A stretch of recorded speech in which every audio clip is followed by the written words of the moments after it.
Vamos lá, ilustre, dando sequência ao nosso trabalho da Lei Complementar 129, nós vamos aqui trabalhar um pequeno grupo de artigos, os artigos 45 a 47. É um pequeno grupo, mas de muita importância. É uma provável questão de sua prova. O artigo 45 trata das prerrogativas do policial civil. O que são prerrogativas? São poderes especiais. Mas esses poderes especiais, obviamente, o legislador transfere ao policial civil em razão da natureza, da particularidade da função que ele exerce. Aqui eu peguei todas as atribuições, todas as prerrogativas, melhor dizendo, do artigo 45 e dividi em três grupos. Primeiro eu considerei prerrogativas que emanam um certo reconhecimento, da importância e particularidade da função, mas ao mesmo tempo que são prerrogativas que comunicam o reconhecimento dessa particularidade, são prerrogativas que são necessárias para o exercício da função de policial civil. Um outro grupo de prerrogativas são prerrogativas também úteis, mas são prerrogativas que serão invocadas apenas quando no exercício da função. Então, são prerrogativas invocadas no exercício da função. Não é pelo simples fato de ser policial civil. Ele, para invocar esse segundo grupo, ele tem que estar de fato em efetivo exercício. E o último grupo, que seria uma espécie também por reconhecimento da particularidade e natureza da função, no entanto, pelo trabalho. Então, são três grupos. Reconhecimento para o trabalho útil como instrumento, prerrogativas que devem ser invocadas exclusivamente no exercício da função e prerrogativas que também comunicam reconhecimento da particularidade da função, mas alguma coisa como sendo pelo trabalho. Olha, reconheço que você fez, reconheça a natureza daquilo que você fez, então por isso nesse momento você terá essa prerrogativa. Então vamos lá. Primeiro, do grupo do reconhecimento para o trabalho, ou seja, um reconhecimento da particularidade, da especialidade da função, mas ao mesmo tempo são instrumentos para ser policial civil, quase que eu falo oficial de justiça. Vamos lá, primeiro, desempenhar funções correspondentes à condição hierárquica, beleza. Segundo, usar privativamente distintivo e documento de identidade funcional válido em todo o território nacional. Então, eu sendo policial civil, eu tenho o direito de exercer as funções conforme a minha condição hierárquica e ter minha identificação de policial civil, né? Terceiro, ter porte livre de arma em todo o território nacional. Veja, em todo o território nacional, nos termos da legislação específica. E o último aí, quer dizer, o penúltimo, né? Receber no ato da primeira designação munições e colete balístico dentro do prazo de validade, arma de fogo, algemas e distintivo oficial individualizado. Então veja, se eu sou policial civil, eu já recebo esse kit aí, é o kit policial civil. No que diz respeito ao porte de arma, volto a dizer, quer dizer, eu tenho o direito de portar arma, estando ou não no exercício da função. E esse direito é aplicável a todo o território nacional, né? E aí, por fim, nesse primeiro grupo, a última prerrogativa, exercer as funções em instalações que ofereçam condições adequadas de segurança, higiene e saúde. Então, esse primeiro grupo são prerrogativas que se transferem ao policial civil em reconhecimento da especialidade da função que ele exerce, mas são prerrogativas necessárias até para que ele seja policial civil.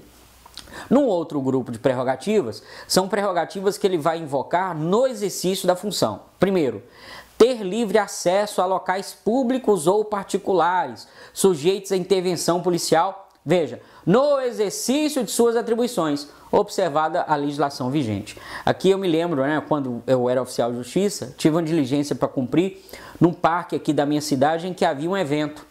Para cumprir a diligência, apresentei minha identificação, entrei, cumpri meu mandado. Só que eu queria estar presente também como público. O que eu fiz? Saí, comprei meu ingresso e voltei com minha família. Porque, né, aquela prerrogativa eu tinha apenas no exercício da função. Se eu fizesse em momento diverso, não estando em exercício da função, no meu caso seria lazer, né? Seria a famosa carteirada. Isso é ato ilícito, isso é ato de improbidade. Então, a prerrogativa primeira, apresentada no grupo necessário ao exercício da função, é ter livre acesso a locais públicos e particulares. Cuidado, locais públicos e particulares. locais públicos e particulares, sujeitos à intervenção da polícia. E mais uma vez, no exercício das atribuições, né? Então, né, a todo momento, vamos supor, o policial civil está de férias, ele não pode usar dessa prerrogativa aqui. Outra, ter prioridade em qualquer serviço de transporte e comunicação, público e privado, quando em serviço, e aqui tem um detalhe, de caráter de urgência. Então essa prioridade aqui é quando em serviço e em caráter de urgência. Então aqui ainda tem essa, né, esse adendo aí. Essa prioridade que ele tem em qualquer serviço de transporte e comunicação é apenas se estiver em exercício, no exercício da função e, mais uma vez, em caráter de urgência. Depois, exercer o poder de polícia, inclusive a realização de busca pessoal e veicular, no caso de fundadas suspeitas da prática criminosa, para fins de cumprimento de mandado judicial. Se eu estou no exercício da função, eu posso exercer poder de polícia. Essa expressão poder de polícia designa a prerrogativa que o agente público tem de restringir liberdades individuais. Então, por exemplo, quando o policial para fazer a busca pessoal, né, que no linguajar aí da juventude, o famoso baculejo, o policial ele está exercendo o poder de polícia legítimo que ele tem, né? Então, qualquer cidadão tem que se sujeitar a isso, né? O policial chega lá e fala, ó, se identifique, por favor, você é obrigado a apresentar a sua carteira de identidade. O oficial de justiça também tem isso, né? E a gente sofre porque as pessoas não cumprem, mas a gente tem isso. Então, exercer o poder de polícia. O que é mesmo poder de polícia? É a prerrogativa de restringir liberdades individuais. E, por fim, convocar pessoas para testemunhar, né, diligência policial, né? Então, aí são essas prerrogativas que ele só pode invocar no exercício da função. Quais são mesmo? Livre acesso a locais públicos e particulares, prioridade em serviços de comunicação e transporte, mas no exercício de função em caráter de urgência, exercer o poder de polícia, inclusive exercendo a busca pessoal e veicular, e por fim, convocar pessoas para testemunhar diligência.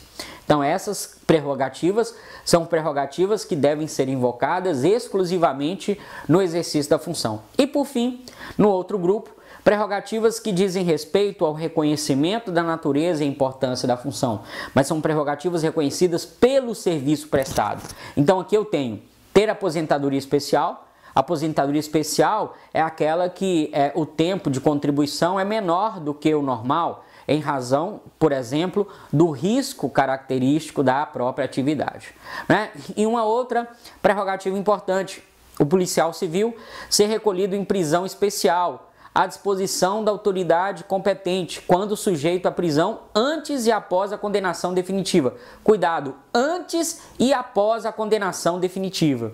Porque veja, porque normalmente quando a gente fala em cela especial pela graduação, a gente fala quando da prisão provisória, né?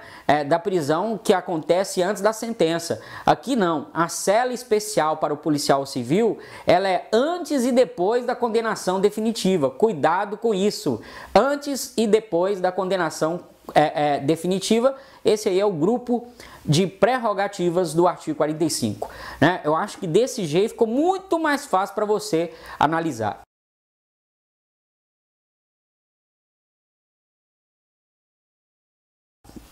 O artigo 46 vem falando das prerrogativas do delegado. Obviamente que todas as prerrogativas tratadas para o policial civil de modo geral estão ao alcance do delegado, só que o delegado tem algumas particularidades e essas estão aí no artigo 46. O delegado pode expedir notificações, mandados policiais e outros atos necessários ao fiel desempenho das atribuições. Então o delegado pode, por exemplo, te intimar para depor na delegacia. E ele tem autoridade para isso e você é obrigado a cumprir. Caso você não cumpra essa intimação, você pode ser conduzido coercitivamente. E aqui uma prerrogativa importante, que a gente obviamente tem que fazer um paralelo entre o que foi estabelecido para o policial civil e o que é estabelecido para o delegado.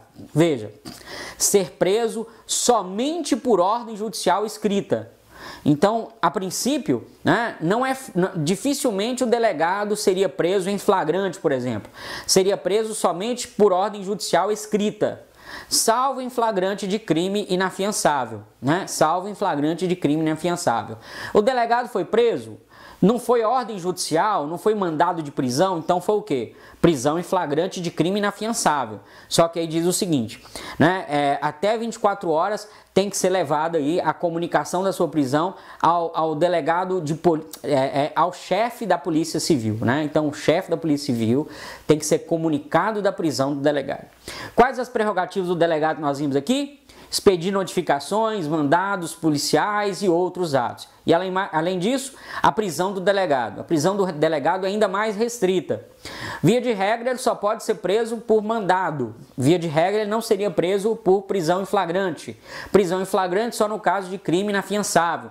E mesmo assim, dentro de 24 horas, a prisão deve ser comunicada, né, de até 24 horas, a prisão deve ser comunicada ao chefe da Polícia Civil. E uma outra prerrogativa que é dada também ao delegado: requisitar diretamente de entidades públicas ou privadas informações, dados cadastrais, objetos, papéis, documentos, exames e perícias necessários à instrução de inquérito policial e demais procedimentos legais, determinando prazo para sua apresentação, observadas as disposições legais pertinentes. Então é óbvio que há coisas que a Constituição estabelece sigilo que só pode ser quebrado pelo juiz. Então aí o advogado, o delegado, melhor dizendo, não teria direito, não teria acesso. Mas vamos lá. Quais as prerrogativas especiais do delegado? Ora, primeiro, expedir notificações, mandados, né, e outros atos. Segundo, a prisão. A prisão do delegado, como é que ela é? Via de regra, por mandado judicial. Via de regra, então, não teríamos prisão em flagrante. Temos prisão em flagrante? Temos. Quando? Flagrante de crime inafiançável. E aí vai acontecer o quê? Prisão tem que ser comunicada em até 24 horas para o chefe da Polícia Civil. E a terceira e última prerrogativa é requisitar informações, documentos, objetos, né, de repartições públicas e privadas que são necessários aí para o inquérito policial. Fechou? Agora veja. Então vamos compara aí a prisão do delegado, o que o legislador fala quando da prisão do delegado e o que o legislador fala quando da prisão do policial, dos demais policiais civis.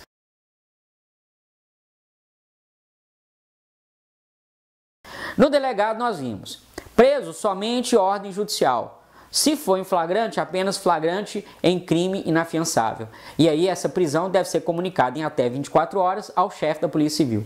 E a prisão dos demais policiais civis? Olha, aqui não há nenhuma restrição. Pode ser preso em flagrante? Pode. Pode ser preso por mandado judicial? Pode. Nos demais policiais civis não há uma restrição quanto à flagrância.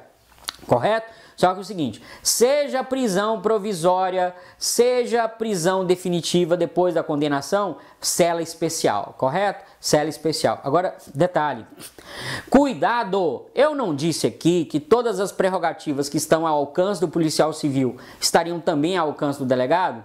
É mais ou menos aquela história, quem pode mais, pode menos, né? O delegado também tem, obviamente, direito a essa cela especial. Volto a dizer, as prerrogativas do artigo 45 são de todos os policiais civis. As do artigo 46 são especiais do delegado, né? Deu para entender, né? Tranquilo, tranquilo, tranquilo. Agora veja, o artigo 46, parágrafo 1º. O delegado de polícia goza de autonomia e independência no exercício das funções do seu cargo. Essa autonomia é aquela funcional. Quando o delegado entende de um jeito, ele quer agir de um modo, a princípio ninguém pode dizer para ele fazer de forma diversa, né? Ele não pode ficar submetido a... É óbvio, ele tem o chefe da Polícia Civil, mas o chefe, ele é subordinado apenas administrativamente. No exercício da função, o delegado ele tem autonomia para tomar as decisões que entender conveniente e necessário. Então, é uma autonomia funcional, independência no exercício da função. Beleza? Tranquilo? E aí o seguinte, outra coisa muito importante que o delegado conquistou nesses últimos anos foi o reconhecimento da natureza jurídica de sua função, até por uma questão protocolar. Hoje o delegado de polícia civil, quando no ambiente de um processo, ele é tratado no mesmo nível, no mesmo grau de um promotor e de um juiz, correto? Então aí eu tenho essa questão protocolar do delegado ter reconhecido a natureza jurídica de sua função. Tranquilo aí? Fechou? Olha, o artigo 47. O artigo 47 fala da prisão do policial civil. Então fala assim, ó. Vamos supor que foi preso em flagrante ou foi preso por... Enfim, vamos supor que primeiro ele está provisoriamente preso. Provisoriamente preso, o que vai acontecer com ele? Ele vai ficar afastado, recebendo integral. É óbvio, se ele teve liberdade provisória, vai voltar a trabalhar. Então, vamos lá, por partes. Primeiro, prisão provisória, ou seja, uma prisão cautelar, uma prisão que antecede a condenação. O que vai acontecer com ele? Vai ser afastado e vai receber integralmente. Cuidado, não confunda. Aqui ele vai receber integralmente, correto? Beleza. Se tiver liberdade provisória, ele vai retornar a trabalhar. Agora, veja, agora não é mais prisão provisória. Aqui é prisão a partir da condenação. Aqui é prisão a partir da sentença. Aqui, o que eu posso dizer? Primeiro, eu estou falando de sentença que não implica demissão. Se for uma condenação que implicar demissão, aí não há, né? Não tem nem discutir. Foi demitido, acabou. Mas se for uma prisão que não implica demissão, o que vai acontecer? Enquanto preso, ele vai receber 1/3 da remuneração. Então não confunda. A prisão do policial civil depois da condenação, é óbvio, aqui tratando daqueles casos que não implica demissão, né? Então a prisão do policial civil depois da condenação, ele vai receber apenas 1/3. Se é prisão cautelar, se ele ainda não foi condenado, olha bem, não foi condenado. Vai que ele é absolvido, vai que se descobre que a denúncia era injusta, né? Então, para que não traga nenhum prejuízo a ele, enquanto não houve a sentença e ele está preso provisoriamente, ele vai ser afastado sim, mas vai receber integralmente. Agora, se ele está preso depois da condenação, se for um regime fechado, um regime que ele não possa exercer a função, mesmo assim ele vai receber 1/3, mas vai receber. Agora, se ele puder voltar ao trabalho, cumprir pena voltando ao trabalho, por exemplo, ele está em regime semiaberto, né? E aí pode trabalhar? Se ele pode trabalhar, então, óbvio, ele vai trabalhar e receber integralmente. Vou repetir. Prisão do policial civil. Prisão provisória, antes da condenação. Ele pode ser inocentado, pode não ser. O que a lei fala? Vai ser afastado, mas vai receber integralmente. Voltou, liberdade provisória. Antes da sentença, entenderam que não precisava ficar preso. Liberdade provisória. Voltou, volta a trabalhar, obviamente recebe integral. Agora não, prisão é por condenação. Condenação que não implica demissão. Está preso, o que vai acontecer? Se o regime é fechado, ele não pode trabalhar, ele vai receber 1/3 da remuneração. Se o regime é aberto ou semiaberto e ele pode trabalhar, vai receber, se trabalhar, obviamente, remuneração integral, né?